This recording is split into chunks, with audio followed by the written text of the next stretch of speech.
Welcome to St. Louis Presents. Oh, and Debbie, I have a very important question for you. Yes. When does spring start again? I don't know, but I am ready for it. It's been something, hasn't it? I really do love snow, I have to admit, but I do not like bitter cold temperatures. A TV weathercaster yesterday, I heard him say that in January we had something like 2 weeks without any sunshine. I know, it makes me so crabby. That can really affect you psychologically, don't you think? Oh, absolutely. Well, speaking of that, and this has nothing to do with the weather, but we're going to meet a couple of people from Psychological Associates, and they're doing a workshop on emotional intelligence, and we're going to find out how that can benefit you in the workplace. Well, and here we are in the new year, and a lot of people make their New Year's resolutions, and maybe people make resolutions to lose weight and eat better and and be healthier. Well, we're going to talk to several people who maybe they're disruptors in this field, being a little more healthy and finding ways, with healthcare coverage in the future. That sounds good. And we also have a guest today that has something in common with you and I. Working in radio. I know, we're going to have a bunch of radio people First, here. I'm going to ask him why he did that. But the reason he's here today is that he's written a children's book, and it's called The Watering Hole, so we'll find out about that. Absolutely. So all of that and more coming your way on this edition of St. Louis Presents. Stay with us.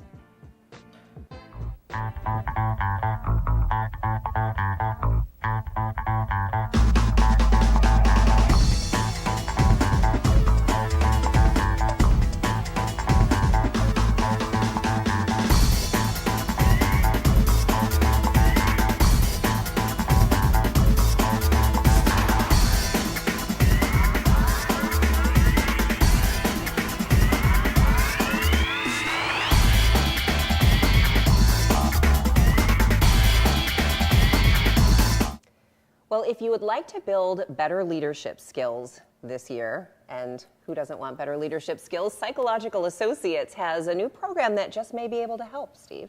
Well, Patricia Bagsby and Clay Hildebrand are here to tell us more about the Emotional Intelligence Workshop and how it works. Thanks for joining us. Steve and I have many, many questions. Great. First of all, how do you define emotional intelligence? And I guess, could you give us examples of, in the workplace, what it would look like for somebody who doesn't have emotional intelligence versus someone who does? Sure. So very broadly, emotional intelligence is a skill. It's your skill at recognizing your own emotions internally, and then the emotions that are expressed from other people. Is that what I grew up hearing, what being an adult is? Like having, Well, even in adulthood, sometimes we struggle with it, right?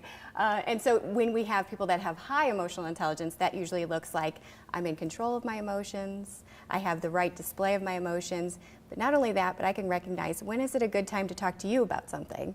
If I see, oh, Debbie looks like she's having a bad day, maybe I hold this discussion for tomorrow. That's a sign of high emotional intelligence. What surprises me about all this is the fact that you're doing this means that's a problem. It is something that we can all improve to some degree, but we have found that it's also one of those things that actually links to higher performance in the organization setting. So about 50% of your performance on the job is related to emotional intelligence. And now that we know that, we look at then how do we improve it for other people? And so that's what we've done. Well, I imagine companies may be even more interested in this than ever because with a tight job market, everybody's looking for workers. People aren't going to stick around anymore if they're not being treated well. Right. Yeah, there's a real war on talent right now. So what companies are coming to us for is trying to determine what's the best person to hire, what's the best person who will fit the role that we have, and if there are some developmental issues, what might those be? And they may come down to interpersonal skills or leadership behaviors, which again ties into what Tricia's talking about. Is this whole emotional intelligence thing, though, does that apply to everyone from the boss down to the lowest office worker and everyone in between? Absolutely. Every single person in the organization. Our focus typically, though, is kind of that mid-level manager and up. Mm-hmm. That's where we focus, yes. Assessing and training and coaching in those areas. Is there a reason for that? It's just our sweet spot. It's where I think a lot of companies get the biggest bang for the buck because you typically have your senior leaders at that level and they influence everything throughout the organization. So can you give us some examples of maybe some tips for our viewers that they might be able to think about or work on to have greater emotional intelligence? Absolutely. I think one of the first things to do is to really think about it.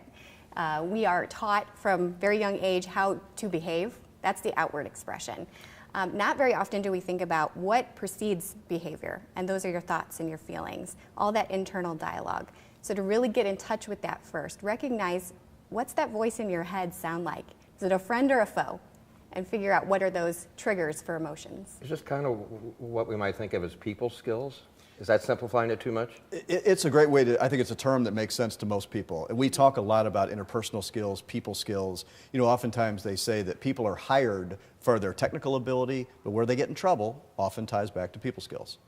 Now, do some people just some people just naturally have high emotional intelligence and some people just have none? Debbie, yeah. We noticed that about you. Absolutely. Just like many individual differences, there are going to be people at all ends of the spectrum on this. So we've got people who show up and just seem like they know how to do it. And then there's some people that struggle a little bit more, and that's where we can help.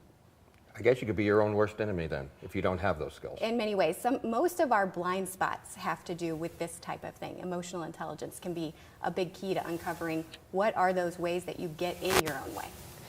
Now, I don't know if this has anything to do with it, but I notice this in workplaces and just with people in general, that a lot of people have a hard time understanding that, like, if you're doing something or saying something to me, it doesn't necessarily have anything to do with me. You may be having a terrible day, and you're just taking it out on me. I noticed that causes a lot of conflict in relationships, both professionally and personally. Does that have anything to do with emotional intelligence? Absolutely. I think that it fits in. And if you think about, you know, the nature of work, you have a bunch of people who are basically strangers to individuals, to each other. You throw them into an environment and say, play nice. And sometimes we have a tendency to take things as our perspective first. And in that case, if I have an interaction with somebody, I'm going to think, what is it about me here rather than them? So this helps you see both sides, their self and other. And if you don't know someone very well, it's harder to read what they mean, what their emotional intelligence level is, isn't it? If you don't know them, sometimes you don't know how to take it. Right. Well, even if you know them pretty well, some people are just very emotionally controlled, and you don't really get a sense of what is going on. And we tend not to ask because we do assume that it has something to do with me. Oh, she's acting that way because she doesn't like me. So when psychological associates would a company call you and you come in and do a workshop for the employees, or how does it work? Yes, for the emotional intelligence workshop, we work with the organization. We have about 20 people in a workshop at a time, so they all know each other, likely have worked together. And I would think everybody's idiosyncrasies are different, so you kind of have to tailor it for the individual, what their emotional intelligence is or how they rate.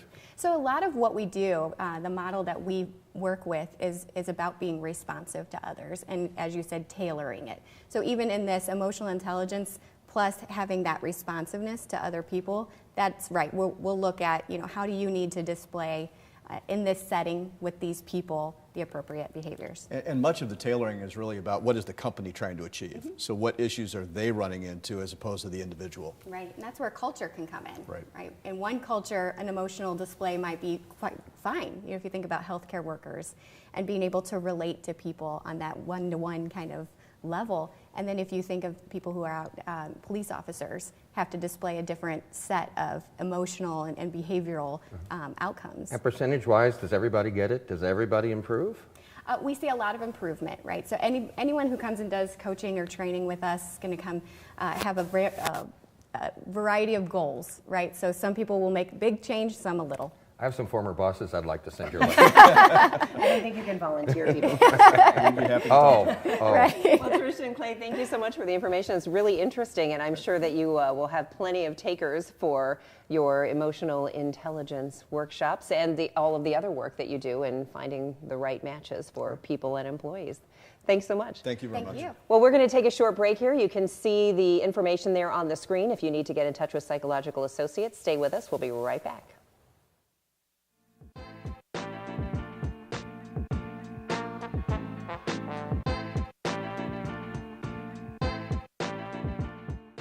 Listen, I realize that I'm not perfect, but it all really started to change because you judge me for having a problem. No one is going to know that I need help. I need help. I know that no one is going to judge me for having a problem. I realize that I'm not perfect, but it all really started to change, because you listen. This is the story of a boy who is very sensitive to lights and sounds. So he built secret hiding places where nothing could get in. The boy didn't like looking people in the eye. It made him feel uncomfortable. One day, he found out he had something called autism. His family got him help, and slowly, he learned how to live with it better. Early intervention can make a lifetime of difference. Learn the signs at autismspeaks.org. Welcome back. Well, if you're, like me, trying to focus more on your health and being healthier in 2019, my next guests just may be able to help you out. Joining me, Doctors Alethea Eller and Jason Wibbenmeyer, the co-founders of Innovative Health Partners. Thanks for joining me. Hi. Thanks for having us. Now, Innovative Health Partners, I like that right away. Let's just start with the premise that we're all starting 2019 wanting to be healthier, because I think that is probably people's number one New Year's resolution. I want to lose weight. I want to eat better. A lot of us don't make it through the first month. But how important is that when we're talking about the healthcare system, our overall health, that we need to start with that ownership of taking better care of ourselves? Right. So when it comes to the healthcare system, I feel like it slacks when it comes to supporting our patients in their health goals when it comes to New Year resolutions. And so when it comes to supporting, I feel like having a partner in that is really powerful, and that's where we step in with our patients, is taking that partnership and asking and being a part of that journey with them. A lot of people have said, oh, these last few years, I mean, I can speak for myself too, have been really tough. Whatever side of the aisle you're on, people are arguing, family get-togethers aren't quite the same. There's a lot of stress out there. Are you seeing that in your practice as well? Absolutely. I feel like stress is always there. The research that keeps coming out clinically about our physical health is that the majority of our issues are really coming from chronic long-term stress, and it's huge and profound impact on our physical body. I can't say that it just started 2 years ago, or there's always an impact of the emotions that we're carrying around and how they affect us physically. And I think that's always there. It's really important to acknowledge that stress eating really happens, and when we're stressed, we not only act out, but we sometimes bury our stuff down. And when we bury our stuff down, it can physically hurt parts of our body. And that's one of the unique approaches that our practice delivers, is really tapping into how these suppressed, sometimes suppressed emotions, how they're really affecting us at a deeper level, and possibly our expression of health that we're experiencing. Yeah, on my little journey of trying to, get myself together, and the effects of stress, I'm learning more about cortisol and the effect that has. Yes.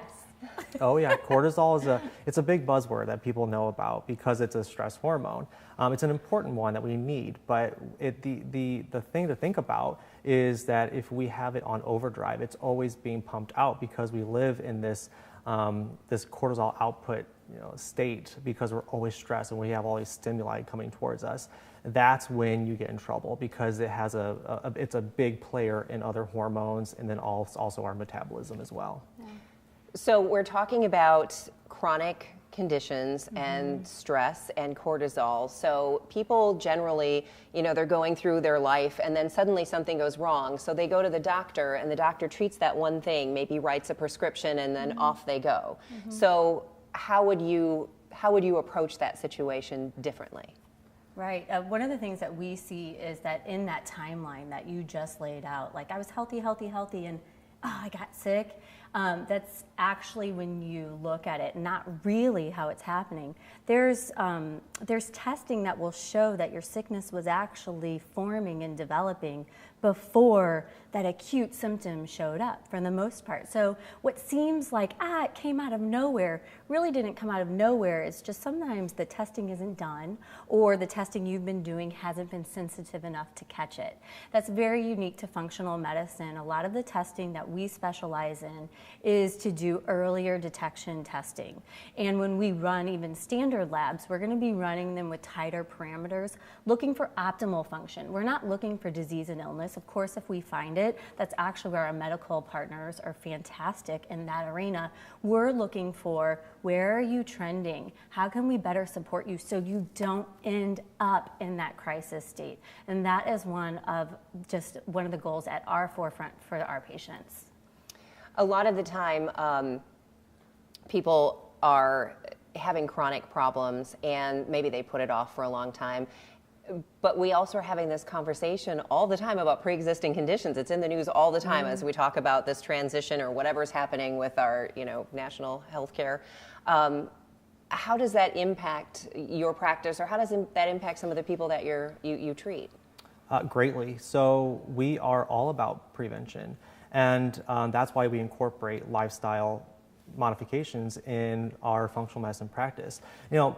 So much money is put forward into chronic health care, and the problem with that and the incongruency is that a lot of our deaths are caused by chronic health issues. And so we're putting so much money and attention towards that, but there's so much support and evidence to show that prevention actually does work. It's just that we haven't shifted as a healthcare industry towards thinking that way. So we want our patients to think a little bit differently about their health. So if you start going towards that Tums in the cabinet, or if you have certain symptoms, start asking yourself, why? Like, what did I just eat? Am I in a stressful situation right now? If you start thinking about it in a little bit of a different way, then you're going to start, thinking more of that functional medicine approach that we incorporate, that is really ultimately trying to figure out what the root cause and the underlying issue is to physiologically make those changes. Because I think, unfortunately, one of the traps a lot of us have fallen into is we just expect somebody's going to give us a pill and it'll go away and then it's fine. Mm-hmm. But what you're saying is do a little thinking on the front end about how you're living your life and what you can do. Right, and I call it medicinal matchmaking. It's you take this for that, and then sometimes we can fall into that trap of just keep taking the medications, which work and can be great for a lot of reasons. But we are on a mission to really support our patients' health from a chronic standpoint when it comes to prevention. Well, it is Innovative Health Partners, and it's doctors Alethea Eller and Jason Wibbenmeyer. So maybe it's not too late to make a New Year's resolution, right? For us to all just think a little bit more about our current health habits and pull it together. There's some information right there, the website and the phone number. They are located in Webster Groves, Innovative Health Partners. Thank you both for joining me, and we are going to check in with Steve Potter for news headlines. Thanks, Debbie. More options for travelers are coming to St. Louis Lambert International Airport this summer. Country Airlines will launch nonstop flights to Portland, Oregon and Minneapolis-St. Paul, Minnesota starting in June. Sun Country began offering flights from St. Louis to Fort Myers and Tampa, Florida this past fall. The new flights are part of the airline's largest edition of routes in the company's history, and you can learn more at suncountry.com. Just 2 years after hosting the 2017 Bridgestone NHL Winter Classic, St. Louis has been chosen to host another prominent NHL event. The 2020 Honda NHL All-Star Weekend is coming to the Enterprise Center next January. The weekend will include the All-Star Skills Competition, an All-Star Game, as well as hockey-themed events, entertainment, and activities. It will all take place through January 24th. That's the 24th through the 26th next year. And you can stay up to date on ticket information and find out more at stlouisblues.com/allstar.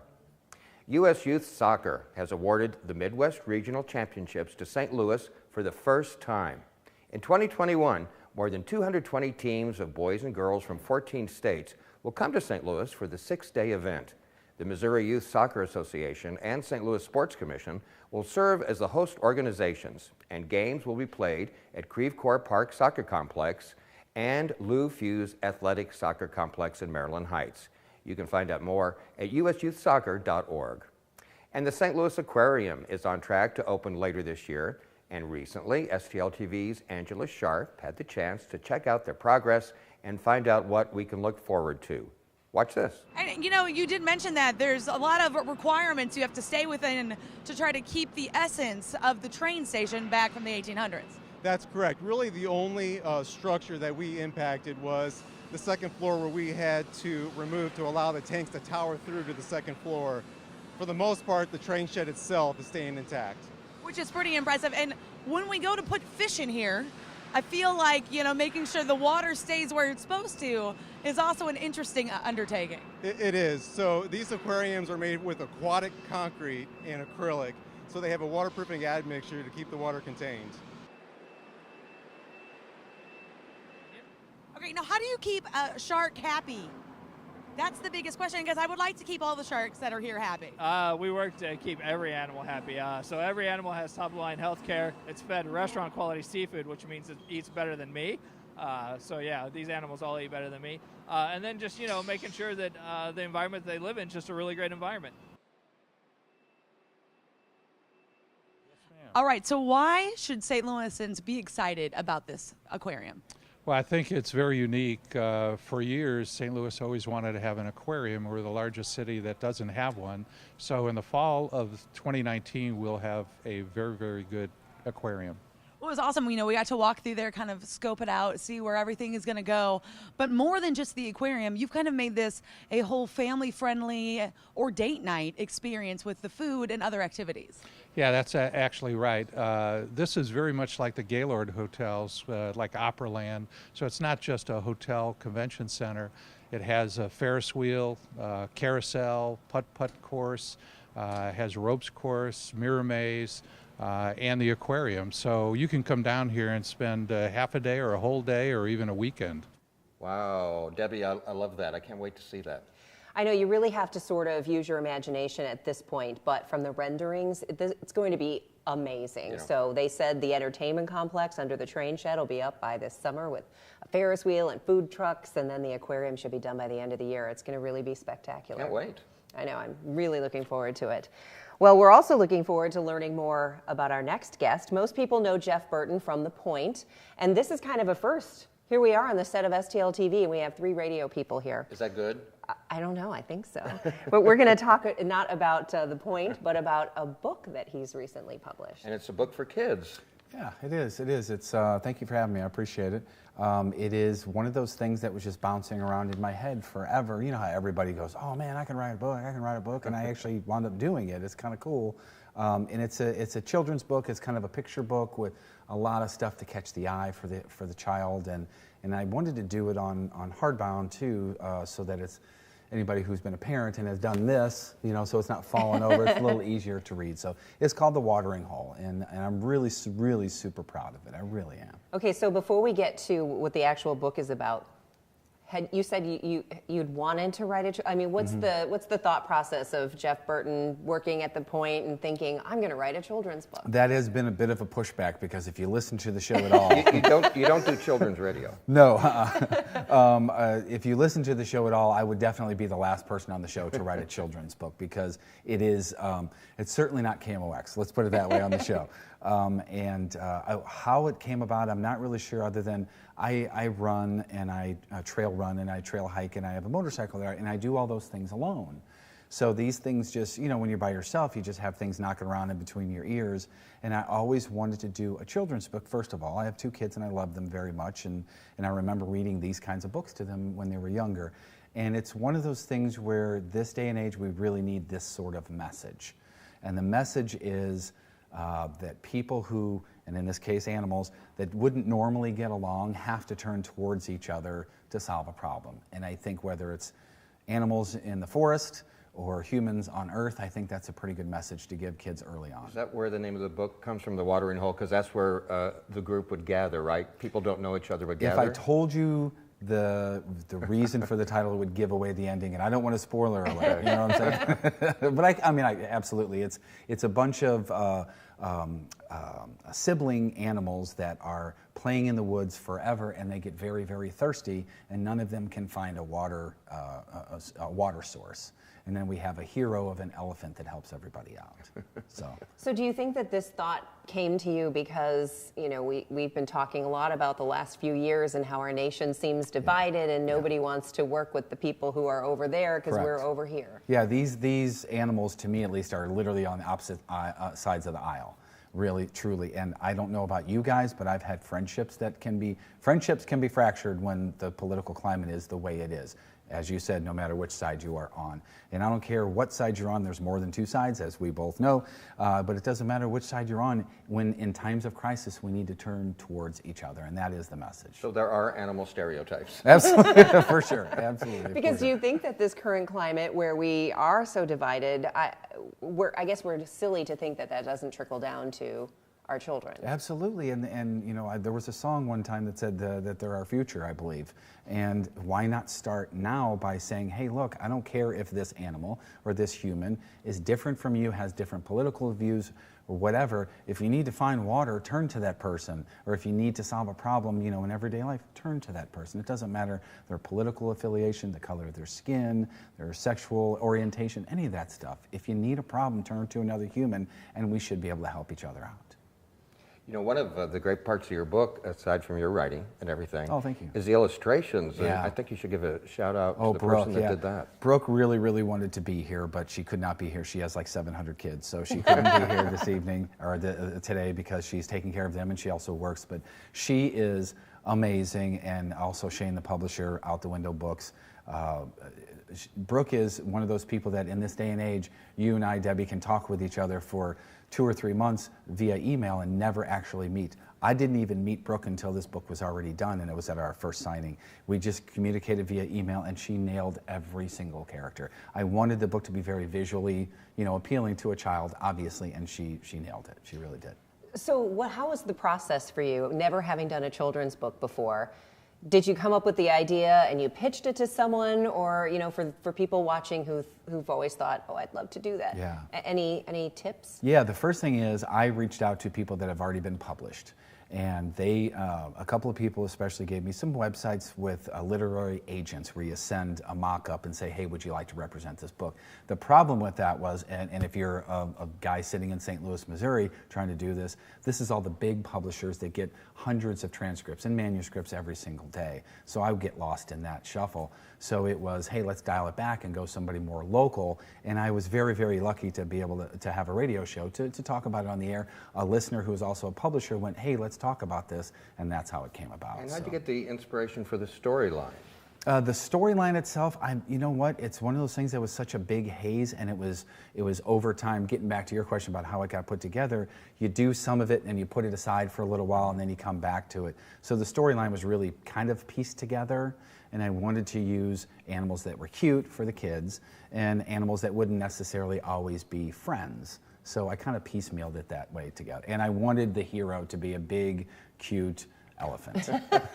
So you probably, when you do a book signing or an event, have two completely different audiences. Yes. You've got kids who may have no idea who you are, and they're looking at you as the person who did this book, and then their parents who may listen to you on the radio. Yeah, the neat thing about the parents that listen to me on the radio, again, not KMOX, and I love KMOX, just different animals, as you know, they will bring their kids to a book signing, and their kids will meet me for the first time, because most of the stuff that I do, you don't bring kids to necessarily. So it's kind of nice to see listeners that I've met 100 times, but meet their children for the first time, and to see the kids' reaction to the book. I'm also glad to know that people actually read books. I mean, with paper pages. Absolutely, absolutely. And one of the neat things, I'm so glad you said that, because another reason why we did hardbound, besides the actual manipulating of the book, is kids love the feel of the book, because it's smooth and it's shiny, and you can't necessarily get that with a computer, I guess. Yeah, I love books. Me too. Me too. Yeah. Me too. And that's another great thing about this. I've met people that I would have never known that they have all these books at home, and